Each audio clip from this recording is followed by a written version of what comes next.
In the bustling heart of New York City, amidst the bright lights and endless noise, Daniel's small garage stood humbly on a quiet corner street. The paint on the walls was chipped, the tools were old, and the roof leaked when it rained. But it was all he had. Every evening, long after other shops had closed, Daniel could still be found working, sleeves rolled up, sweat on his brow, and grease staining his hands. His life was far from easy, but he carried it with quiet dignity. For him, hard work wasn't just about paying bills, it was about survival. Neighbors knew him as a man who rarely complained, a man who helped whenever he could, even if he had little to give. That night, as the city's neon signs flickered and taxis honked in the distance, Daniel prepared to close shop, unaware that fate was about to step into his world. Just as he was locking the garage door, headlights lit up the street, blinding him for a moment. A sleek, black limousine slowly rolled to a stop right in front of his garage. Daniel frowned in surprise. Such cars didn't belong on his worn-out street. The limo door opened, and stepping out was Mr. Harrison, a billionaire whose name was often printed on the covers of financial magazines. His tailored suit, polished shoes, and commanding presence stood in sharp contrast to Daniel's oil-stained overalls.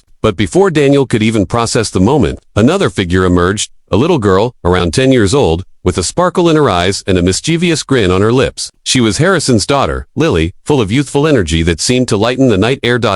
Sir, can you help? Mr. Harrison asked, his tone polite but carrying the weight of expectation. Daniel glanced at the limousine. It was a machine unlike the battered sedans and taxis he usually worked on, yet he nodded with quiet confidence. I'll take a look. His words were simple, but his hands moved with practiced skill. As he opened the hood, the engine revealed itself, complex and intimidating. For a moment, Daniel's heart raced. He wasn't used to machines this refined, this expensive. But determination overpowered doubt. He rolled up his sleeves, grabbed his flashlight, and began examining every part with sharp eyes. The street grew silent, except for the occasional clink of tools against metal. Lily stood nearby, watching him curiously, her chin resting in her tiny hands. Unlike her father, who paced back and forth checking his watch, she wasn't worried. She seemed fascinated by Daniel, by the way he worked with focus and care. Daddy, she whispered loudly enough for Daniel to hear. He looks like he knows exactly what he's doing.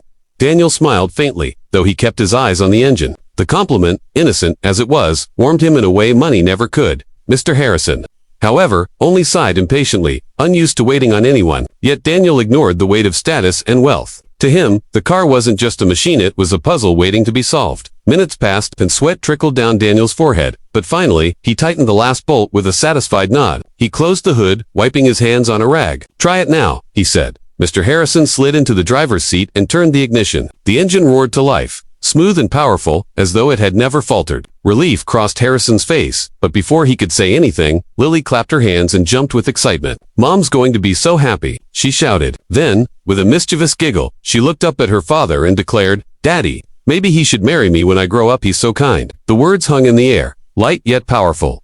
Mr. Harrison froze, his eyebrows raising in surprise, while Daniel's face turned red as a smile tugged at his lips. He knelt slightly, meeting Lily's playful eyes. That's very sweet of you, but I think you've got a long time before that happens, he said gently. Everyone laughed, even Mr. Harrison, though his chuckle carried disbelief. But Daniel knew deep down that the girl's innocent words had planted something unexpected in that moment. He didn't know it yet, but that small joke would lead to a story far greater than a simple car repair. What had begun as an ordinary night in his quiet garage was the start of something that would change his life forever.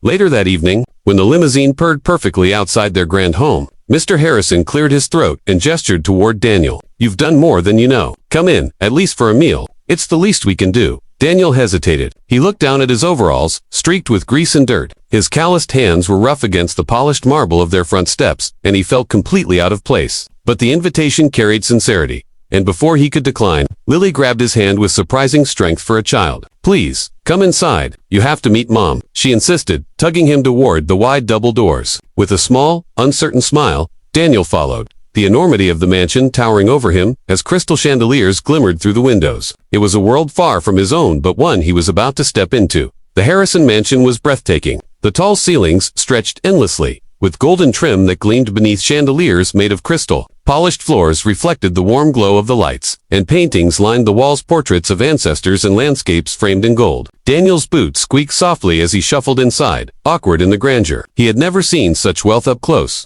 except in magazines left in waiting rooms or glimpses from the outside through tinted car windows. Lily rushed down the hallway, her laughter echoing as she called out, Mom, he's here. He fixed the car. Daniel stood quietly, clutching his worn-out cap in his hands. unsure where to look or how to stand. He had faced broken engines and rusted machines without fear, but standing in that mansion, he felt smaller than ever. Grace appeared at the top of the staircase, her presence graceful, yet warm. Her eyes, tired, but kind, softened when she saw Lily clinging to Daniel's arm. She descended the stairs slowly, her elegant dress swaying with each step. "So this is the man who saved us from being stranded," she said, her voice filled with gratitude. Daniel cleared his throat, awkwardly rubbing the back of his neck. "Just did what I know best, ma'am. Nothing special." Grace's lips curved into a gentle smile. It's not every day someone says that while covered in sweat and grease. Standing in a room like this, that humility alone is special. Lily beamed proudly, pointing at Daniel. "See, Mom, he's my hero." Daniel's ears turned red, but his heart swelled at the little girl's words. Dinner was quickly prepared, and soon they were seated at a long dining table made of polished oak. Silverware gleamed beside porcelain plates, and the food smelled far richer than anything Daniel had eaten in months. Grace insisted he take the seat beside Lily, who was all too eager to chatter about her day. "He fixed the car so fast, Mom, and he didn't even act scared of Daddy," she exclaimed with a giggle. Mr. Harrison raised a brow, his lips twitching into the faintest smile. Daniel chuckled softly, shaking his head. "I wasn't fearless, sweetheart, just focused. Cars don't care how much money you make, they just need the right hands to fix them." The honesty in his tone settled over the table, and for a moment, the air seemed lighter, more genuine, less defined by class or wealth. As the meal continued, Daniel's words painted a picture of a life filled with quiet struggles and simple victories. He spoke not of dreams of fortune, but of learning responsibility from a young age, of working odd jobs to help his family survive. He mentioned the garage he now ran, inherited from an old mentor, and how each day was about keeping it afloat rather than chasing luxury. Grace listened intently, her eyes lingering on him with a mixture of admiration and empathy. She noticed the way Lily leaned against Daniel's arm, not just with comfort but with a trust that was rare for the child. For a family surrounded by wealth, where many friendships were built on status and gain, Daniel's sincerity was refreshing. It was his heart, not his hands, that touched them most. Lily, never one to stay quiet for long, suddenly blurted, "Mom, he should come over every day. Then he can fix things and eat dinner with us." The table fell into a soft laughter. Daniel raised his hands in surrender. "Careful, Lily, if I start coming every day, you'll get tired of me real quick." She shook her head fiercely, her curls bouncing. "Never. You're nicer than anyone Daddy brings here." Mr. Harrison glanced at his daughter, his expression unreadable, but he didn't correct her. Instead, his eyes flickered toward Daniel, studying him in a new light. For once, Daniel wasn't being looked at as a mechanic, he was being seen as something more, a man with values money couldn't buy. When dinner ended, Grace stood and walked him to the door. "Daniel, you may think it was just a repair, but it was more than that. Tonight, you gave us a reason to smile." Her words struck him deeply, more than she could have known. He wasn't used to being thanked like this, not in a way that felt genuine, heartfelt. "I'm just glad I could help," he said softly, slipping his cap back on. Lily hugged him suddenly, wrapping her small arms around his waist. "Don't forget us, okay?" she whispered. Daniel bent down, patting her shoulder gently. "Not a chance, kiddo." Grace's eyes glistened as she watched her daughter hold on tightly, and she realized this simple man had already found a place in their hearts. Over the weeks, Daniel found himself becoming part of the Harrisons' daily rhythm in ways he never expected. It started simply checking on the limousine to ensure the engine was still running smoothly, or stopping by to look at the old pickup truck Mr. Harrison kept in storage. But soon, Grace invited him for coffee when she knew he'd be near, and Lily made it clear that her afternoons were only complete if Daniel showed up. What had begun as a chance meeting on a rainy night turned into a friendship that grew naturally, slowly weaving him into the family's life. Daniel didn't see himself as extraordinary, but the Harrisons saw something rare, a man who gave his time and heart without expecting anything in return. Lily especially seemed to blossom in his presence. She would chatter endlessly about her day at school, proudly showing him the drawings she made or the books she was reading. Daniel listened with patience, encouraging her creativity and gently teasing her when she exaggerated her stories. Grace watched these interactions quietly, her heart softening each time Lily leaned against him, as if he had always been there. For years, Grace had worried about her daughter growing up in a world where money defined friendships and trust was rare. But Daniel gave Lily what she longed for, most ability, kindness, and the feeling of being truly seen. One evening, as the sun dipped low and painted the sky in shades of orange and pink, Daniel sat with the Harrisons in their garden. The flowers were in full bloom, their fragrance drifting through the air, and Lily skipped barefoot on the grass. Suddenly, without warning, she rushed toward Daniel and wrapped her small arms around him. Her voice was soft, but the weight of her words landed heavy. "I was joking about marriage," she whispered, "but I do wish you could be my dad." Daniel froze, his heart clenching in ways he didn't know were possible. His rough hands, scarred from years of hard work, trembled as he gently returned her embrace.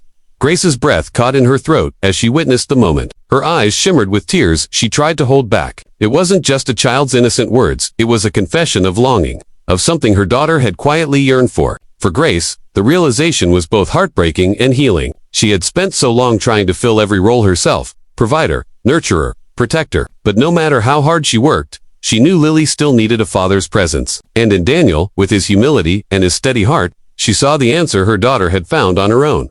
Daniel struggled to speak, his voice catching as he finally whispered, "Lily, I may not know how to be a father, but I promise I'll always look out for you." The sincerity in his tone was undeniable, and Lily clung to him even tighter, her small frame shaking with emotion. Grace stepped closer, placing a gentle hand on Daniel's shoulder. "You don't have to be perfect," she said softly, her voice breaking. "You just have to care, and you already do."